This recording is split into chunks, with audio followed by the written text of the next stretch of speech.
So Gary, you're back on Irish terra firma after arguably one of the most dramatic nights in Irish football for nearly a decade. I would imagine. How's the voice? How's the heart? How's everything?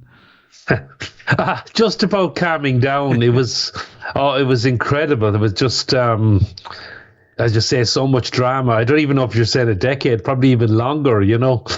Maybe one of the most dramatic games, given how much was at stake, we've been involved in for a long time, if not forever, It's maybe if we rewind it a little bit and look at the Portugal game. I think the Portugal game kind of changed the outlook and the belief of everything going into this match.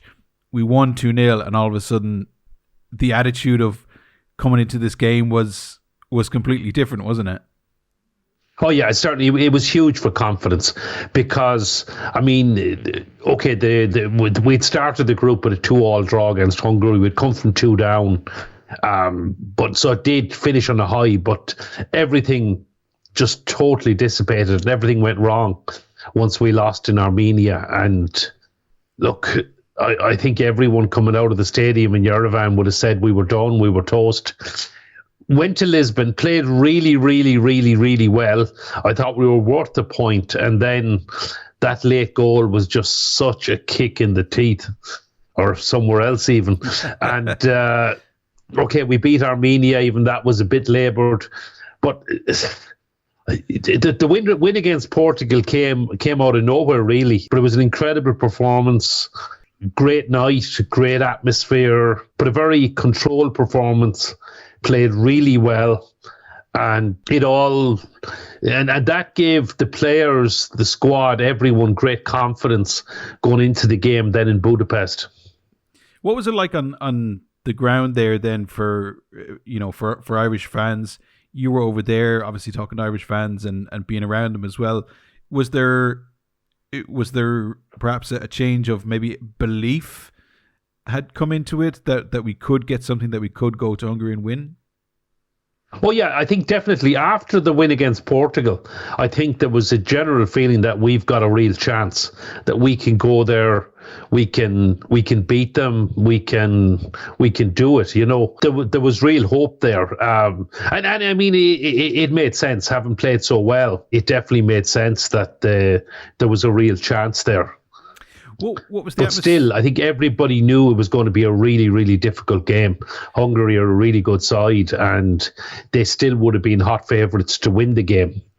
Yeah, and an impressive arena as well to go with it. There was 3,000 Ireland fans, so there was about 64,000 Hungarian fans in there, expecting them to go through to have a night of celebration as well. So it was a real kind of pressure cooker atmosphere as well, and I think that's probably one of the most impressive things about it as well, that you weren't just, playing this kind of momentous occasion where we had to win, but also, having to deal with, 60-odd thousand fans on top of that as well, was just probably made the one of the finest away wins in Irish history. Yeah, I mean, it was a magnificent stadium. It was packed to the gills. I mean, one of my taxi drivers, one of my Uber drivers in Bolt driver, he actually said he'd got a ticket for the Portugal game, but he'd been online for hours, but he tried and it was impossible to get a ticket for our game. So it was totally sold out. It was the game everyone wanted to be at. Luckily for the Irish fans, actually, anyone who applied in time was able to get a ticket. So, but after that, plenty of people made a late decision to go after Portugal. So unfortunately, we had Irish fans locked out as well. It was a brilliant atmosphere. I mean, it's a really, really impressive stadium. It's going to host the Champions League final next May, and it's a fitting venue for a Champions League final because it's magnificent. Into the game, then the Hungary score first, and geez, you must have been all sitting there thinking, going, man, here we go.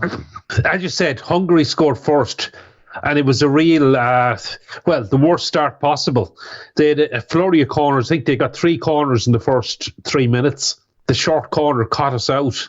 And, well, it was onside, okay? It doesn't matter now. It certainly doesn't matter now, but there was a lot of talk at the time that VAR or VAR got it wrong and the goal was offside. And I think the argument from a number of people was where the television cameras were set up. It was very, very hard to say yes, it's offside, because we all know that camera angles aren't the same thing as being in line with it. So I think a lot of people kind of looked at it and went, yeah, it's offside, but I suspect if the camera was probably bang in line, it probably wasn't. Yeah, and I've seen still photos as well, and I think it's Jason Malumbi's heel actually does play him onside. So I think they probably got it right. But at the time, the word we were getting in the stands was that it was offside. So there was a little bit of a grievance there as well. But okay, I think in fairness and looking back at it, they did get it right. But I suppose it's easy to say that when you've actually won the game anyway. Well, I mean, VAR went our way for the foul against Chesney. So I mean, it kind of worked in our favour too as well after that. Look, you want the referees to get the right decisions ultimately, but VAR can be very frustrating in a stadium. And anyway, we'll go on and talk about it, but certainly was in the back of my mind as we were going absolutely nuts.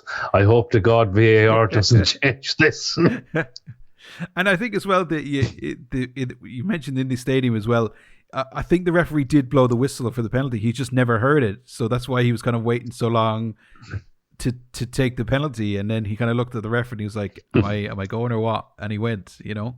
Yeah, so that seemed a strange one. Nobody seemed to know what was happening there. Yeah, I think that's what Troy said, that he was waiting for the whistle, and he either never heard the whistle or it never came. And but anyway, all worked well for that. It was a definite penalty, and 100%. Yeah, thankfully VAR got it right, you know.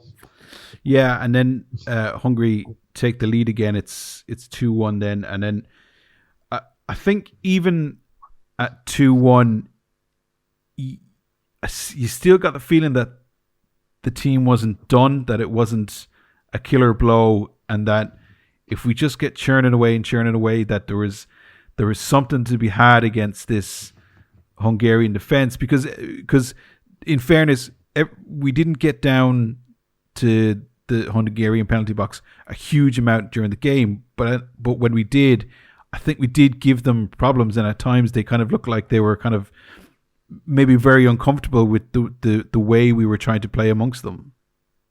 Yeah, they did look suspect. I mean, probably should go back to the goal, because it was an incredible strike by Varga. It was an absolutely brilliant goal. Yeah. Maybe we did stand off them a little bit and gave them a bit of space, but what a touch and what a strike. Just hats off to him. But as you said, they were there to be got at. There was certainly a feeling we could have got at them. They did look a bit vulnerable. I think the game got very stretched. I mean, they had chances. Had they got the third goal, obviously it was good night Irene and it was all over. But I suppose we'd nothing to lose. We had to take risks. But I thought we could have got in at them. But then as the game wore on and it stayed at 2-1, you're kind of thinking, I don't know, maybe it's just not our day. And they kind of, I think the Hungarians kind of just tried to play the game out rather than going for the killer blow. They kind of seem to just kind of pass the ball around, maybe, slow down the play, lads kind of rolling around on the floor a little bit longer than they normally would, etc. So it was clear that they kind of felt that 2-1 was enough, and that this was going to be their night. And then another utterly brilliant goal from Troy, an amazingly taken goal, which I originally thought was offside because he was in so much space. I mean, how did you guys in the stands see that goal? Yeah, I mean, I think Fergal to say it was a brilliant through ball from Finn Azaz as well. That's right. Yeah, so it was that was crucial, and someone who probably wasn't making the impact on the game that he was hoping to make, but he maybe dropped a bit deeper and suddenly he was. And I mean, that was he has a great eye for a pass, and he picked out a beautiful through ball. But look, Troy is the man of the moment, and it was a superb finish. And the coolness to just dink it over the keeper. And then you're thinking, yes, game on, there's 10 minutes left. And we got a chance. We just need one more goal. And I think that's when people started to believe, because I think the goal came a little bit out of the blue. It felt it to me anyway that the game seemed to be winding down. I was thinking, you're getting into... kind of remember seeing 65, 70, 75, 80 minutes, and you're... And then the goal came, and suddenly it's back on. Yeah, and I think as well that that goal kind of put Hungary into maybe, I won't say panic mode, but they certainly looked really, really uncomfortable from that moment on. And all of a sudden, the Irish players realised, hold on a second, we are well in this. All we need is a goal, any kind of goal, off somebody's heel and off their arse into the net. It doesn't matter. Do you know what I mean? And you kind of felt that the Hungarians really were just kind of dropping further back because they realized that they were in a lot of trouble in this game. See, I don't even know if they were in trouble, but there was certainly nervousness came. I mean, they were so close, and suddenly they realized if we concede one goal, we're out. And they seemed to be consumed by fear.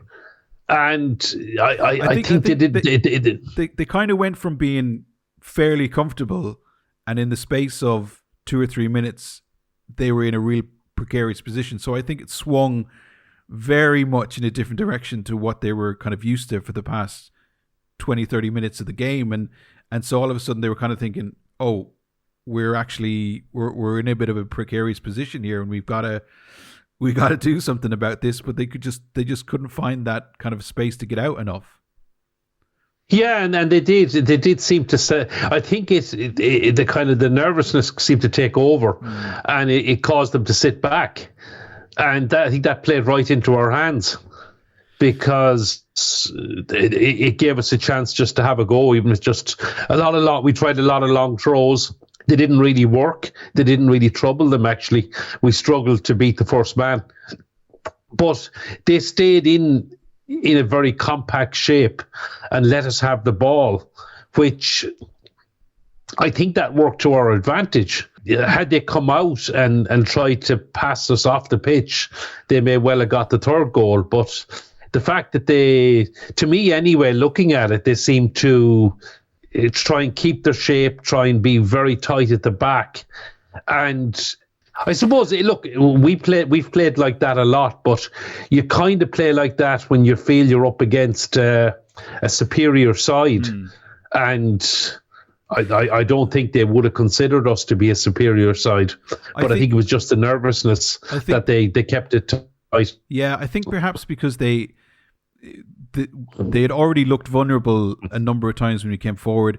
They had given away the penalty. They had left Troy Parrott in an acre of space to get his finish off for the second goal. So I think they kind of dropped back because they realized defensively they weren't at the races in that game, and that puts pressure on, I suppose, the defenders. And then all of a sudden the guys that are sitting in front of them all of a sudden kind of go, right, we need to come back a bit more to help our defenders who are kind of maybe not playing so well right now. So everybody kind of drops back a little, and then your strikers drop back because they're not getting the connection from the midfield. So everything just seemed to fall back. And then obviously, those last 5 minutes in added time were just absolute kind of, I wouldn't say chaos, but they were certainly panicking quite a bit, I think, from that point on going into added time.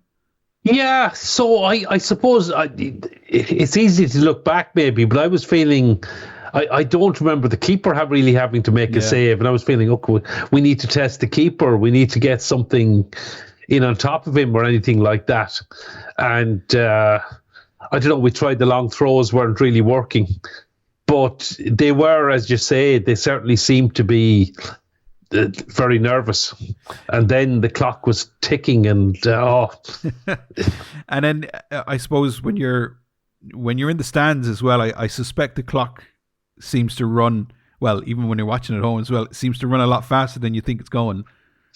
Yeah, well, yeah. Well, when you need a goal and time is running out, it seems to be running very quickly. When you're trying to hang on, it seems to take forever. But yeah, it did seem to be the last. I mean, there were 15 minutes, 16 minutes, whatever it was, between Troy's goals, second and third goals. That seemed to go by in the blink of an eye.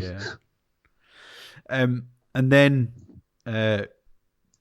probably one of the greatest copy and paste goals that ever comes across, almost when we need it in Irish football, a long ball from the goalkeeper up to the top, and then then Scales nods it on, and it was that kind of, and you've seen all the footage around Ireland, and I'm sure it was the same with the away fans and stuff like that. There's that moment of just, it's almost like silence, because you realize the ball has come down and Troy Parrott is near it, and we wonder what's going to happen next. And what was it like in those kind of in that moment, because it's now already an iconic moment in Irish football? Yeah, so I mean, it probably, I mean, I think you have to take the whole thing in context. I mean, Caoimhín Kelleher was on the halfway line, be able to deliver this ball from the half. So that's how much the Hungarians have sat back. And look, it was a great delivery.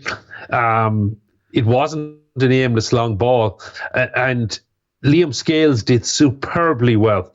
He did incredibly well to win that header, and then it comes down to Troy, and as you said, he had to stretch every single millimeter of his body to, and I didn't see that live. I didn't realize how much he had to do it live. But I mean, when you watch it back, you see how much, and it was only the tip of his studs that actually put the ball in the net. But it was one of those times when time seemed to stand still, and suddenly you realize, you see it hit the net, it's in the goal, it's in, and everyone just went nuts. What was it? What was it like? Were you in the away end? Was it chaos? So no, I was actually, so I was working as SLO, but I was also on a 9:00 flight out of Budapest. So I watched the game from in front of the press box. Oh wow! Because I didn't want to risk missing my flight. Now there was no plans for a holdback, but I didn't want to risk if there was one. So I was surrounded by Hungarians, so I actually didn't celebrate the second goal because I was conscious. Now the media were just behind me, so it was kind of a semi-neutral zone, but everybody there around me was Hungarian. But I mean, obviously, when we scored the third goal, you just could do nothing but celebrate, and I could hear the media guys, the Irish media behind, were celebrating, and they're, typically in a press box, you're not meant to celebrate, but certainly some of them did. I don't know, maybe, I'm sure all of them did actually, because there are times you just can't keep your decorum. It was just such an incredible moment. And you just, what can I say? You just went totally nuts when you suddenly realize it's in the net, and then you see the mad celebrations of all the players, the staff, everything down in front of me, and then you have the really horrible thought: please don't let VAR chalk this off now. So yeah, and I think that was like that everywhere. The commentators for RT said the same thing. You just hope it's not offside, and you're sitting there going, "Oh my god!"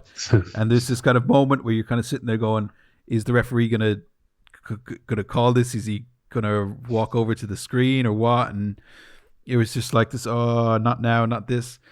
Yeah, you see, the thing is, Irish fans of a certain age, and I obviously count myself in that. We've been trained, going back to the 70s and the 80s, you've nearly been trained to look at the linesman when we score. Right, and I mean, the best example I can think of off the top of my head is Seville '92, when John Aldridge scored a brilliant goal. He was about 4 yards onside, and everyone went nuts. And I mean, the first thing I did was look down at the linesman, and then he had his flag up. Now, it was a terrible decision. You can watch it back. It's one of the worst offside decisions any linesman has ever got wrong. He was about 4 yards onside, but everyone around me went nuts, and I said, "Oh no, not again!" So, yeah. And I mean, I still nearly looked to the linesman, and now you have another complication, because even if the linesman says it's okay, you got to wait for VAR for a goal to be allowed. So, it was just such a horrible thought entering my head. Oh no, please don't let VAR chalk this off. Yeah, and it was an extraordinary moment. I should probably take this time as well to apologize to my father, who was sitting next to me, and he probably had a heart attack, which I sincerely apologize for, because I just went absolutely crazy. I was jumping around the living room. I nearly broke my brother's light, everything. It was just bedlam. But it instantly cemented it as an incredible moment in Irish folklore. It is there forever alongside some of the greatest and fantastic goals that have meant so much to Irish fans over the years. And I think it's that kind of incredible moment that the nation, I think, as well, seems to have responded to as well. Yeah, so I mean, we didn't realise at the time, I don't, that the whole country was watching. Probably should have realised, because, and I mean, it's actually been talked about a lot in the last couple of days, that nothing, and we've talked about it on podcasts before, that nothing can capture the nation like the Irish football team. That, it's and I even said, if the rugby team ever do, and I hope they do go on to win a World Cup, I don't think it will have the same broad appeal, the same impact. I mean, outside of Limerick, rugby is still very, very much a middle class, upper class game. There's huge parts of the country where the GA is no influence. But football is played, and it's followed by everyone. And I mean, for a lot of these examples, I got to go right back to things like Euro 88, Italian 90, USA 94, 2002 World Cup, when the country just stops and everyone watches. And you can't really replicate that anywhere else in any other sport or anything else, And even when, like, and I'm not trying to denigrate any other sports that popular sports in Ireland, but I would say, even Ireland in the Rugby World Cup, or an All Ireland final day and stuff like that, which is such a seminal part in the Irish sporting calendar as well. It doesn't feel like the country is completely stopped to watch this moment. And like you said, it's 88, particularly 1990, I think, where that really cemented itself in the Irish consciousness as a unifying kind of sport that everybody could stop and watch and feel like they were a part of that moment as well. And all the videos over the weekend coming out from all the bars and all the people in their homes and all that kind of stuff, it felt like we were back in those moments again that we hadn't felt for quite some time. Maybe you could argue, Robbie Brady and Lille was probably the closest we've come since then. But like, even still, it just feels like it feels like international football is back in Ireland, and it hadn't been for the past couple of years. It felt this was bigger than Robbie Brady and Lille. That's. But no, I'm just saying, by comparison, maybe that's sort of recency. Yeah, that's just the biggest moment. You have to go back to things like Robbie Keane and Ibaraki, which I still think is bigger, because he was actually in a World Cup, and he was at the last minute as well. And I appreciate it was only to draw the game, but that was effectively setting us up to go through to the knockout stages. Because I think we all, the Cameron copy of the of the winner as well for Troy Parrott. Yeah. I mean, a long ball, a flick on from Niall. Was it Kenny Cunningham with the long ball? Yeah. Niall Quinn with the flick on, and Robbie was there to bury it. And so it was. Well, Troy is a long way to go to catch Robbie with his 68 goals, but I'd love to see him get close. Well, he has five. He has 5 down in 2 games, so you never know. He might do it. Yeah. So, but I think he's doubled his tally this week. But I mean, even to catch Niall Quinn is number 2 with 22 goals, which is an incredible tally. And so if Troy would catch Niall, it would be something else as well. Just to kind of, I suppose, to round it all off, an incredible weekend, one that certainly goes into the footballing history books as well. Not just in terms of the win and the manner of the win, but the sense of everything that came with it and that came after it, I think, is something that just will cement this. And also for kids as well who didn't grow up with 88 and 90 and 94, or 2002 as well. Like these, they hadn't witnessed these kind of moments on a grand scale like this. And I think that kind of will bring a kind of resurgence to, I suppose, Irish international football as well. Yes, hopefully. I mean, and that's, people were saying we're back, and things like that. And it was a feeling, and hopefully this follows through, because obviously we've got playoffs in March, but there's certainly a feeling there's a resurgence, and that, I think it's fair to say our international team has been in the doldrums for a few years, and the interest, there's a very, very loyal fan base who never went away, and the crowds have been incredible, and the travelling support has been incredible, given the lack of success. So you can only imagine what will happen. I had people messaging me on Sunday that had been watching the match, and they'd never watch a football match, so it was it did touch something. It did capture something. And now in the last couple of days, everyone's been looking for tickets. I actually, in Budapest airport, I said, I'll just chance it and see what the season ticket sales are like. And there was 5,000 people ahead of me in the queue, and it took me nearly 2 hours to get in, Jesus. So there was thousands of people trying to buy season tickets that had been on sale for a week. And I don't know how the sales were going, but certainly they've changed dramatically since 5 o'clock or 4 o'clock Irish time on Sunday. I joked with you as well. I sent that meme from Harry Potter where he was getting all the letters through the chimney box, and I said, this will be you now over the next couple of weeks, and then the weeks in the run up into the playoffs, you'll just be inundated with people going, so tickets, how do I get them? Where's the tickets? How do I get tickets? Well, the answer to that is you can buy a season ticket now. They're still available. I suspect there'll be people watching Wales Macedonia with the tickets in their basket or something like that, or maybe watching the draw on Thursday with tickets in their basket. Who knows what's going to happen? Well, whether we get a home or an away playoff, the demand is going to be incredible, and we'll see what happens. Absolutely, yeah. But I think it's fair to say that Irish international football is back in a big way, and I think perhaps the people that grew up with the nostalgia of the great 1990 and 94, etc., were passing those on to their kids, and their grandkids can finally have those moments together as well, and know everybody, all generations, will find out what it's really, really about as well. Gary, as ever, thank you very much. Nice to hear you're back safe and sound from the chaos, I'm sure, that ensued after the game as well. But we'll talk to you soon. Cheers, Gary. Cheers. All the best.